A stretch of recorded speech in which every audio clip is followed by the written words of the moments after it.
And joining us in studio, Silas Hermans from Tebedisano Support Network. He is their chairperson, and Sizwe Pamla, COSATU spokesperson. Good evening to you, gentlemen, and thanks so much for your time. Let's start with you, Mr. Pamla, in that, especially with the poor of the poor, we hear that with the collusion that's taken place, it's over a decade that this investigation has been underway. What more can be done to not only repel such kind of behavior, but also penalize companies to desist from continued collusion? Well, unfortunately, currently, there's very little that can be done because if you look at the 10% penalty, it is not adequate, really, to stop these companies. What we have said as COSATU is that what should happen is that a penalty has to be set up, and it should be the kind of penalty that will stop them from even thinking about participating in this cartel behavior. Unfortunately, with the 10%, all they have to do is to pass that to consumers. They can only pass that to consumers, and 9 out of 10 they budget it for. They put it aside, wait for them to be found out, and then apologize, and then pay the penalty. So for us, we think that of course, the issue of the prosecution of the executive and those in charge. We are aware that they say the law was only promulgated very late, so if an investigation took place before the law was promulgated, it's difficult to then say those people have to be prosecuted under that law. But our position is, first, let's go back to the 10% penalty. That is inadequate. We are proposing that these companies should be fined 60% of their revenue. And after being fined 60% of their revenue, they should be really forced to participate in social responsibility causes. Especially, you are making a good point to say we have 17 million people on welfare. So the little pittance that these people are paid to sustain themselves is being stolen by these companies. But why? I mean, this has almost become synonymous with monopoly or, established business, in that these things are factored into their balance sheet anyway, and there is a culture of leniency in how it is treated. So going forward, it seems that the poor will just be impacted even furthermore so, while government seemingly is helpless. Well, it's unfortunately true because what government has done is really to play to the hands of these companies by coming out with these figures of 10%.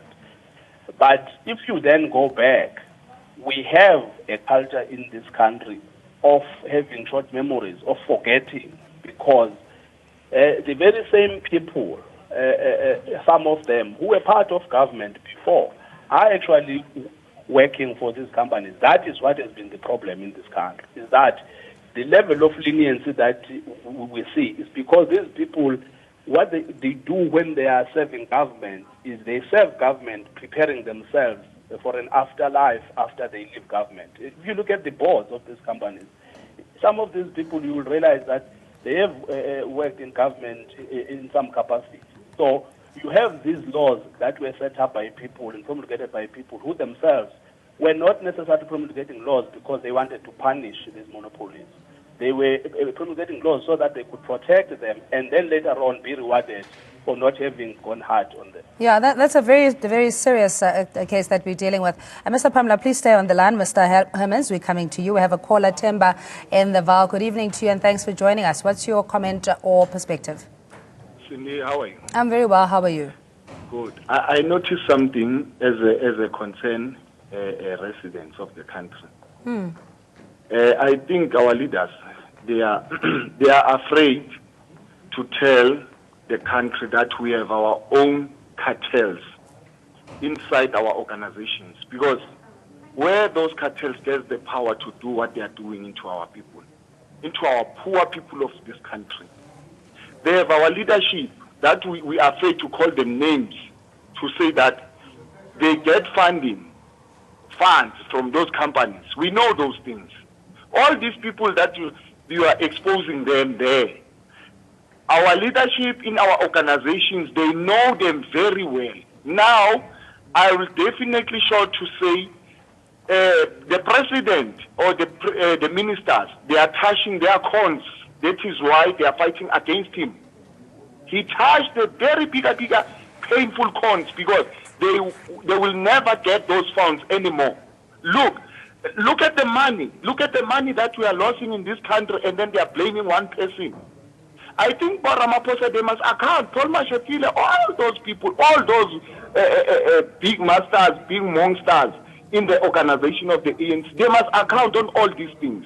All right, Timba, thank you so much for your call. Just before I come to you, Silas, Mr. Hermans, Mr. Pamla, you know, if we're now going to say that the benefit or the initial cohort of the Black Economic Empowerment Act, the unintended consequence is that monopoly business is now being protected in order to provide a space, if you will, for the elite or black middle class. Is that your argument? And this is why we're sitting with a sense of leniency towards business. Well, it will be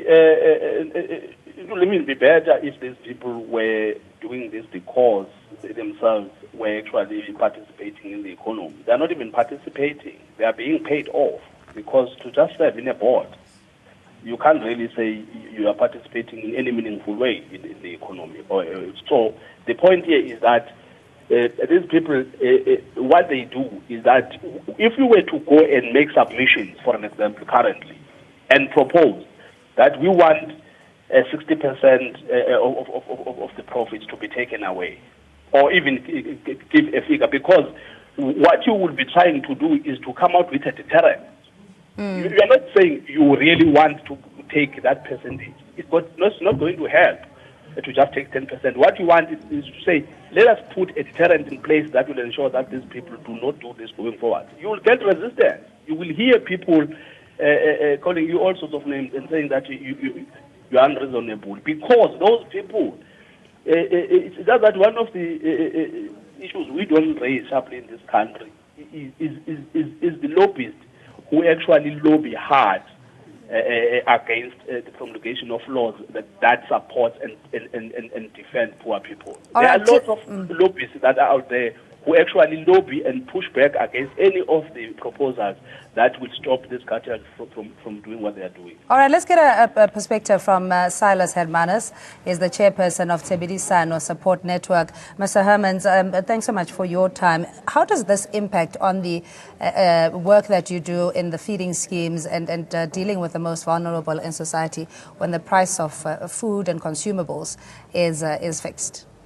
You know, if some of these people that are doing this bread fixing, pricing and racketeering and all of these things, if they were to really come down to communities and see the reality of poverty at our midst, it's a sad situation out there, because I'll tell you, when you speak of bread, it's like you are talking of a daily culture where most communities, for them to be able to survive, they rely on bread. Because for an example, in black townships, Ekasi, you know, this is where you find that some of the people, they even go to a point of saying, because there's no employment, I must be able to open a business and sell amaslai, for an example, so that they are able to feed so many communities out there. And even kids that are at school, during break time, when they have to buy something to eat, the most reasonable and affordable thing that they can afford is for them to buy that little piece of a slide, 2 slides, for them to be able to feed their stomach. Yeah. So the reality is that this whole thing of really pushing prices on poor consumers, and it's making life so difficult for poor communities, because if you can look at how many people today rely on feeding schemes, it's shocking that even as Tebedisano, where we are based, we are trying our level best to ensure that at least a couple of families, they sleep with a piece of bread in their house. Yeah, I mean, you've been into made submissions in the Competition Commission on other similar or related matters of collusion. When you put your arguments forward and you appeal to the consciousness and the empathy of big business in the impact that their action has on those that are living below the breadline, let alone being able to fend for themselves, what has the response been in those cases? You know, the reality is that the submissions that we make, it looks like it goes to a blind eye.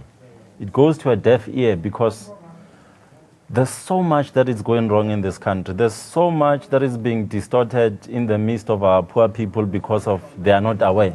So as Tseberisano, one thing that I've picked up in all of these negative factors that are happening, I think there's a serious need for us to do an awareness, to awaken these poor communities, for them to know some of these things. Because this issue of bread, I mean, 5-7 years down the line, we're still talking about prices being fixed and all that.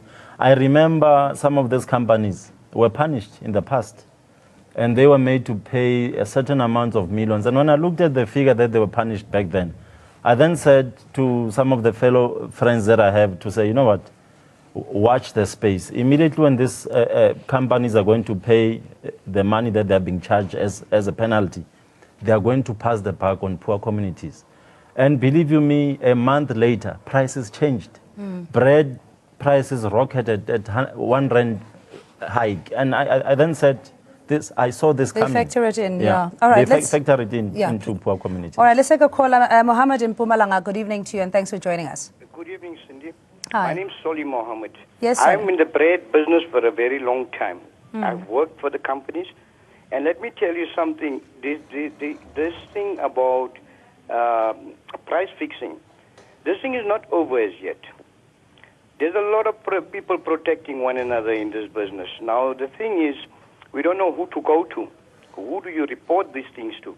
Because you cannot get anybody who will give you positive feedback on this. If they really go into the whole thing from the milling company right down to the last bread that is baked, and then like the person on your panel said, it's pushed on to the poor people on the ground.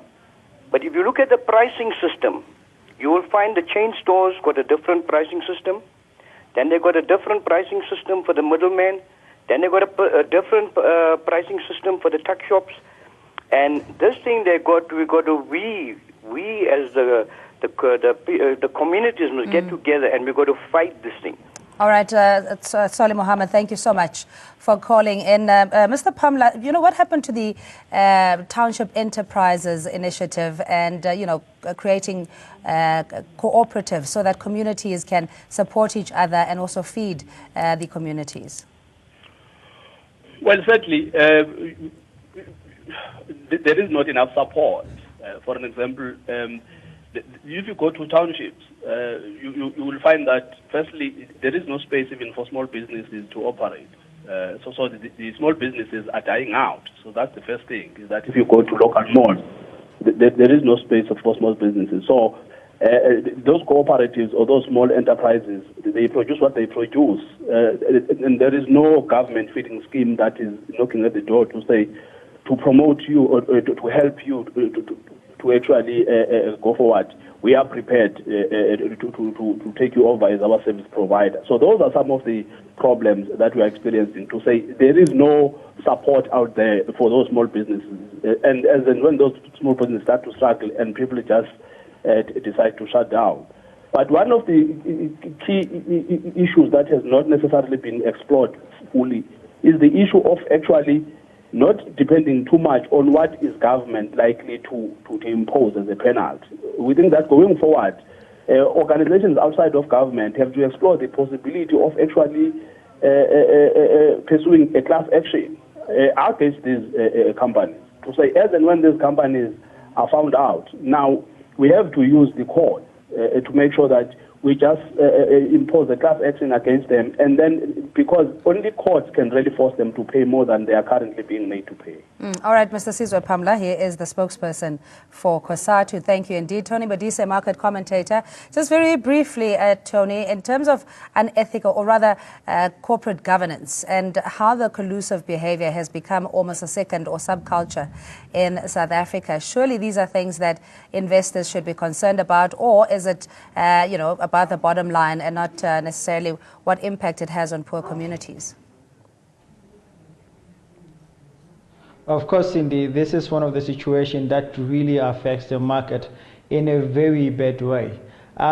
Take in mind that for the fact that they are colluding in prices, this means that they are adding pressure to consumers, and most importantly, they are adding pressure to competition and upcoming businesses. So technically, it comes with a greed element of nature in the business world. The idea of them colluding is literally to take over the market and also to try to find by all means to maximize their profits, of which it becomes really unfair when it comes to businesses that are out there that are growing. Imagine a township business that is trying to sell their bread to local sellers. The problem is now they will definitely beat them with the price. Once they beat you with the price, there's nothing else that you can do in your line of business. And another thing that is quite frustrating about the situation is it also affects consumer confidence. Once consumer confidence is affected, you'll find inflation has all affected in the long run, of which right now in the South African economy, these are things that we cannot afford. These are things that shouldn't be taking place looking at our current state of the economy. We need to make it by all means, to make it a point that we have good business policies and we have fair and just Tony, policies in our business and practices in our business. Sure, but I mean, so there isn't a blemish on the companies. They trade very happily on international indices and, you know, very little impact on their operations, let alone their profits. 10 years down the line, there's a penalty of 12 million rand or so after a leniency settlement agreement was settled on. Here's something that is very fascinating and also frustrating at the same time about it. Remember, the idea of a business is to make profit, and the idea of a business is to see growth. So technically, them colluding, them talking to other companies in terms of setting a specific price that is benefiting them, shareholders are happy at that minute, and there's growth in their businesses at that minute. The only people that are getting affected, it's new businesses, upcoming businesses, and also the consumers. Investors are happy with it because they see their prices going up. You invest looking into profit, and then here's these companies that are colluding. They are feeding in that greed element of business. And yeah, Tony, we're going to have to leave it there. I'm sorry, we have to give Mr. Hermans. The profits are there. All right, we just want to give Mr. Hermans also an opportunity. So, do you have the necessary capacity to mobilize, even to force for reform in policy, or to even extend the mandate of the Competition Commission? You know, from our side as Tsebedisano, because of we based in the nine provinces, when you speak of poor communities, we can give you a baseline study to say in Stenga, in Limpopo, in a particular village, what is happening. We can give you the practical side of how people are living out there. So when you speak of the poorest of the poor in terms of their voices, we become their mouthpiece because of, on daily basis, we do engage with these communities. Hence I was saying, I think there's a serious need as a country that we must start alerting our communities. We need to do more awareness workshop where we get to educate some of these poor people, because even myself, I was not even aware that the government, in terms of the vetting part, that brown bread has been 0 rated in terms of vetting. Because when I go to a shelf and buy a loaf of bread, I see a very exorbitant price. Then I'm beginning to wonder when they speak of this vetting, that where does it apply? Because when you go to these shops, it's shocking that you'd find that every year the price of bread is rising at about 60 cents sometimes, 40 cents sometimes. So we are not even aware whether there's affordability in these very products that we are buying. So there's a serious need for all of us to really unite behind making sure that we clean up our corridor. All right, we're going to, thanks so much, Mr. Hermans. Bongani, well, you have the last word on this. Thanks for holding, calling us from Tshwane. Good evening to you. Good evening to you, Cindy, and your viewers or guests. I strongly feel the penalty is very lenient considering the length of this investigation, money that was put into this investigation.